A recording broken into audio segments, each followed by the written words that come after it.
प्रिय विद्यार्थियों, मीरा के जीवन परिचय और उसके जीवन संघर्ष का वर्णन मैं पूर्व व्याख्यान में कर चुका हूं। इस व्याख्यान में हम मीरा की सामाजिक चेतना को स्पष्ट करना चाहेंगे कि मध्यकालीन भारतीय समाज जिसमें मीरा ने जन्म लिया था वो अत्यंत रूढ़िग्रस्त और गति शून्य था। उस रूढ़िग्रस्त समाज में नारी की स्थिति अत्यंत दयनीय थी। उस समय संपूर्ण राजस्थान में राजस्थान का जो समाज था वो सामंती ढांचे में जकड़ा हुआ था और नारी पर तो विशेष रूप से अनेक प्रकार के बंधन होते थे। तत्कालीन सामंती और रूढ़िग्रस्त समाज में नारी का घर से बाहर निकलना भी निषिद्ध था। ऐसे समय में राजस्थान की प्रसिद्ध भक्त कवयित्री मीरा ने अपने भजन, भ्रमण और स्वरचित पदों के माध्यम से अर्थात भजनों को गा करके लोगों को सुनाती थी और जगह जगह वो साधु सन्यासियों के साथ भ्रमण करती थी। तो अपने भजन, भ्रमण और स्वरचित पदों के माध्यम से समाज में एक चेतना पैदा की और निडरता के साथ उसने रूढ़िग्रस्त समाज का सामना किया। एक नारी होते हुए भी उसने उस पुरुष वर्चस्व वाले समाज को चुनौती दी। मीरा के स्वरचित पद उनके जीवन पर पड़ने वाले विभिन्न प्रभावों तथा उसके परिणामों के प्रत्यक्ष साक्षी हैं। मीरा ने अपने पदों के माध्यम से जो भाव और विचार व्यक्त किए हैं वो मुख्यतः भक्ति के हैं। भाव में ही उनकी सामाजिक चेतना भी समाई हुई है। तत्कालीन समय में जो भक्ति आंदोलन चल रहा था उसने संपूर्ण भारतीय समाज को जगाने का महत्वपूर्ण कार्य किया था। मीरा के अलावा कबीर, नानक, रैदास, दादू, रज्जब, सुंदरदास आदि से भक्त कवियों ने तत्कालीन भारतीय समाज की जड़ता को तोड़ने का प्रयास किया, किंतु मीरा का कार्य इन सब से अति दुष्कर था। क्योंकि एक तो वे नारी थी और द्वितीय वे एक राज परिवार की सदस्य थी, अर्थात उस युग की महिला और वो भी विधवा। इस कारण मीरा का संघर्ष या मीरा ने जो कुछ लिखा, मीरा ने जो कुछ गाया, जो कुछ अपने भावों को उस सामंती समाज में व्यक्ति दी, उन सब का इन सब भक्त कवियों से भी ज्यादा महत्व है और उनके उन पदों में वो सामाजिक चेतना समाई हुई है। मीरा के जब काव्य का अध्ययन करते हैं तो उसमें जो दो तत्व हैं प्रमुख रूप से उभर कर सामने आते हैं। एक तो मीरा के काव्य में व्याप्त सामाजिक चेतना और दूसरा है उसमें पाया जाने वाला लोक तत्व। तो इस पहले व्याख्यान में हम उनकी सामाजिक चेतना के बारे में विचार करेंगे। उनकी सामाजिक चेतना के बारे में विचार करने से पूर्व मैं मीरा की कुछ रचनाओं के नाम जो हैं वो आपको बताना चाहूंगा कि 5 रचनाएं जो हैं मीरा की प्रमुख हैं। पहले रचना का नाम है नरसी जीरो माहेरो, ये उपलब्ध है। गीत गोविंद की टीका तीसरी है राग गोविंद और चतुर्थ है रुक्मिणी मंगल और पंचम है सद्भामानुरूषण। इनमें से नरसी जीरो माहेरो आज भी उपलब्ध है और वो पश्चिमी राजस्थान में विशेष रूप से गाया जाता है। तो अब हम आते हैं मीरा के काव्य में व्याप्त सामाजिक चेतना को। कि पूर्ववर्णित व्याख्यान में जो जीवन संघर्ष नामक टॉपिक में मैंने बताया था कि मीरा ने माध्यम से तत्कालीन सामंतीवादी समाज से टक्कर ली। यद्यपि कृष्ण प्रेम उनके काव्य का मुख्य विषय था, फिर भी उनकी कृष्ण प्रेम के गीतों के मध्य में अपनी पीड़ा को मार्मिक अभिव्यक्ति दी और एक तरह से मध्यकालीन नारी जाति की पीड़ा थी। यानी मीरा ने जो कुछ कहा वो मीरा के मन के भाव नहीं थे, अपितु उस समय संपूर्ण नारी जाति किस तरह से प्रताड़ित, दुखी और पुरुष वर्चस्व के नीचे दबी हुई थी, मीरा के पदों में वो भावना देखने को मिलती है। मीरा की हिंदी के प्रसिद्ध कवि सुमित्रानंदन पंत ने मीरा को भक्ति के तपोवन की शकुंतला और राजस्थान के मरुस्थल की मंदाकिनी कहा है। अर्थात जैसे कर्ण ऋषि के आश्रम में शकुंतला रहती थी, उसी तरह भक्ति के तपोवन की मीरा को शकुंतला बताया है और राजस्थान बताया है और राजस्थान के मरुस्थल जहां पानी का कहीं नाम नहीं मिलता, उसमें मीरा को मंदाकिनी गंगा के समान बताया है सुमितनंदन पंत ने।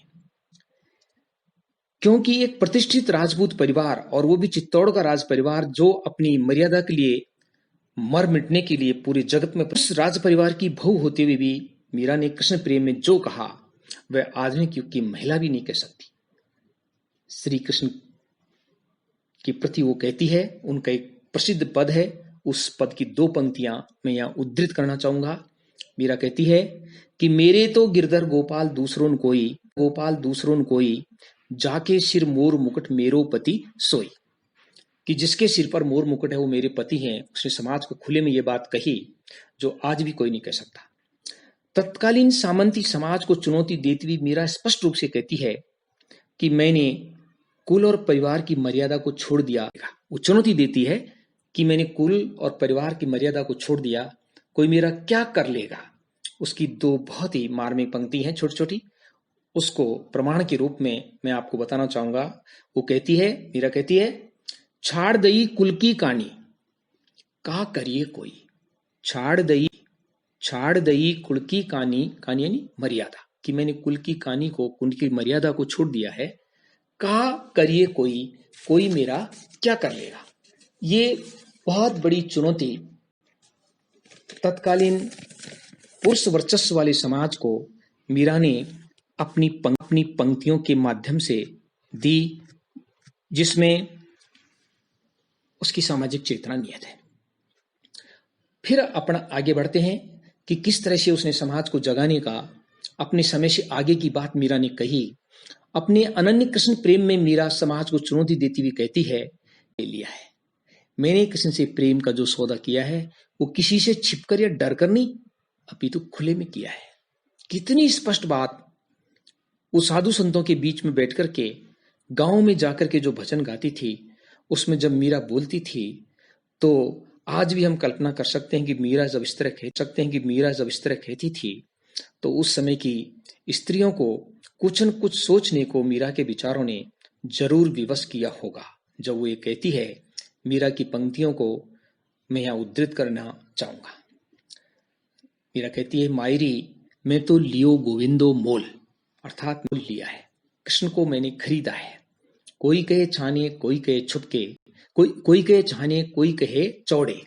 कि कोई मेरे ऊपर आरोप लगाता है कि मैंने गुपचुप उसको लिया है, कोई कहता है कि मैंने चौड़े अर्थात सबके सामने उससे सौदा किया है।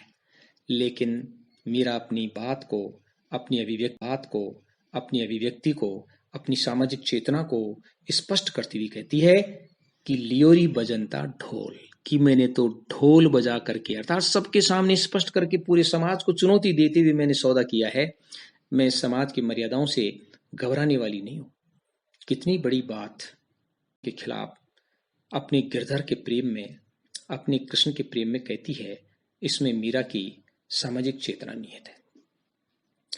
फिर हम आगे बढ़ते हैं। इसी बिंदु पर उसकी सामाजिक चेतना का वर्णन करते हुए प्रमाणों सहित मैं अपनी बात को स्पष्ट कर रहा हूं।